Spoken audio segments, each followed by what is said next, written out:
This is Barry Zalma, speaking for Claim School Incorporated's blog, Zalma on Insurance.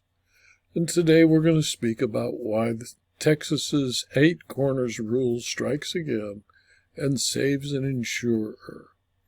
Using sexy pictures, of course, without consent, resulted in litigation against PESLIC's insureds and resulted in an eventual coverage dispute brought forth to the Fifth Circuit Court of Appeals. An insurance coverage dispute arising out of litigation in Texas state court. There were 2 insurance policies at issue, and the district court concluded that both provided the insured's coverage. The insurer appealed in the Princeton Excess and Surplus Lines Insurance Company versus A.H.D. Houston Incorporated et al. On October 6, 2023, the Fifth Circuit rendered its opinion by applying the Texas 8 corners rule. It noted that this comparatively pedestrian contract dispute stemmed from a much more salacious lawsuit filed in Texas in 2017.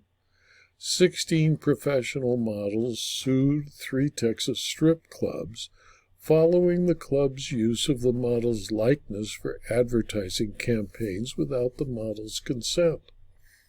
The club's advertising material was manipulated to give the impression that the models endorsed the clubs or worked as strippers in the clubs.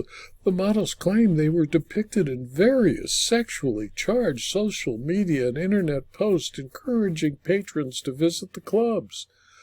According to the models, the clubs participated in the selection, creation, and dissemination of these advertisements.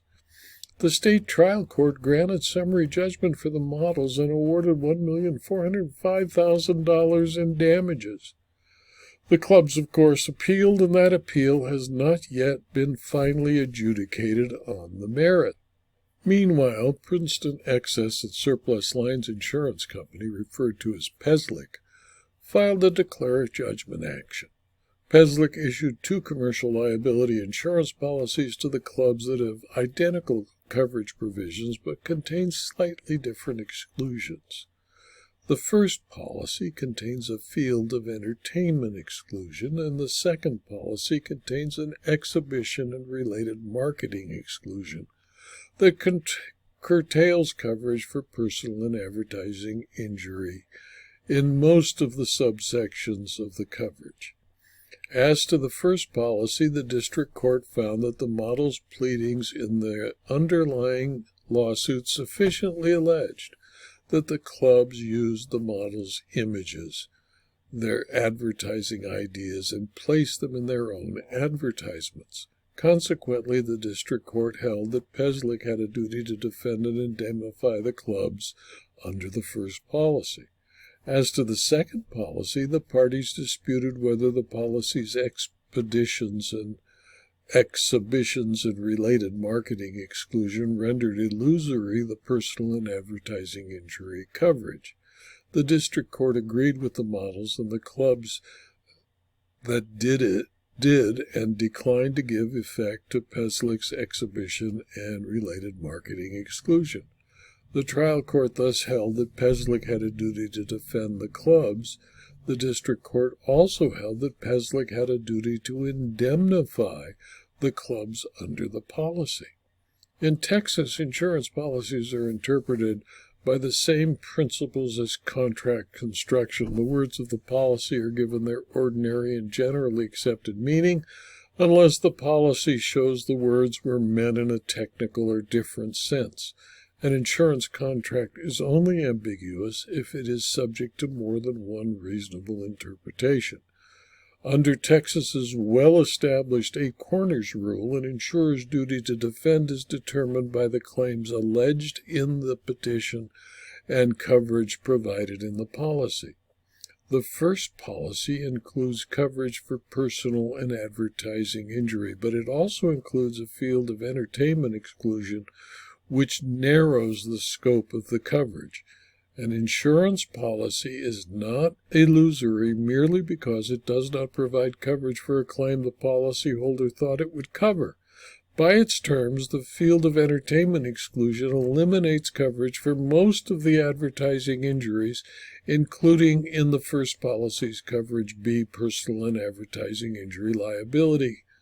But it expressly accepts injuries encompassed by subsection F for the use of another's advertising idea. The exclusion does not render coverage illusory and therefore is binding on the party. To sum up, the field of entertainment exclusion is enforceable and the first policy nonetheless will provide coverage for other claims. Coverage under the policy is thus not illusory. The clubs took those products and used them without permission. Without more, taking and then advertising another's product is different from taking another's advertising idea. PESLIC, therefore, has no duty to defend the clubs based on the first policy's advertising idea coverage, and the district court erred in concluding otherwise, since all that the clubs did was use the images, not the advertising ideas. The second policy, which applies to most of the model's claims on the policy's exhibition and related marketing exclusion, which eliminates coverage for personal and advertising injury, subsections D through G pertaining to advertising injuries to the extent such activities arise out of or part of exhibitions and related marketing. The second policy is not illusory merely because it does not provide coverage for a claim the policyholders thought it would cover. Instead, the text of the second policy is not ambiguous, and Texas law presumes that the party knows and accepts the contract terms. A lack of duty to indemnify can be inferred from a lack of duty to defend when the reasons that negate the duty to defend also negate any possibility the insurer will ever have a duty to indemnify. PESLIC does not have a duty to defend the clubs under the first policy. Its duty to indemnify under the first policy depends on final resolution of the state case.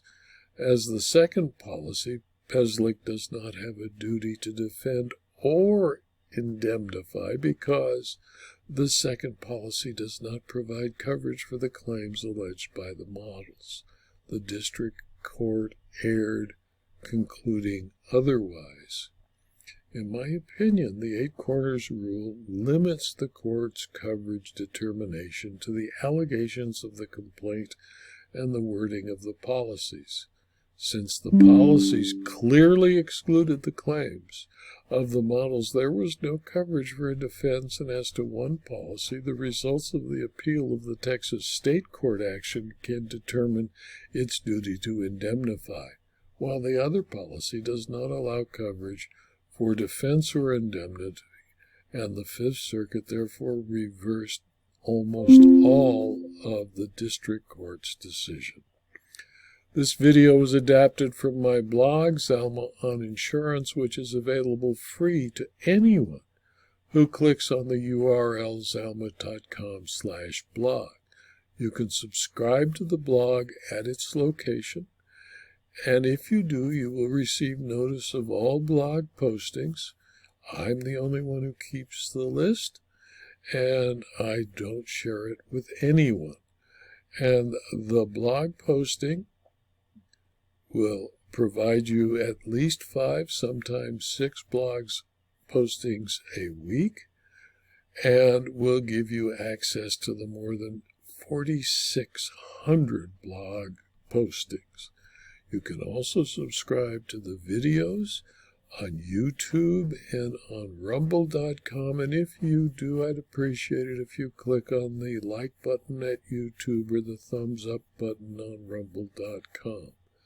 Please tell your friends and colleagues about the blog and the videos and let them subscribe. as well. And if you're interested in further detail about insurance, insurance law, insurance fraud, and insurance claims, please consider, for a very small fee, subscribing to my Substack publication or my Locals community. Thank you for your attention.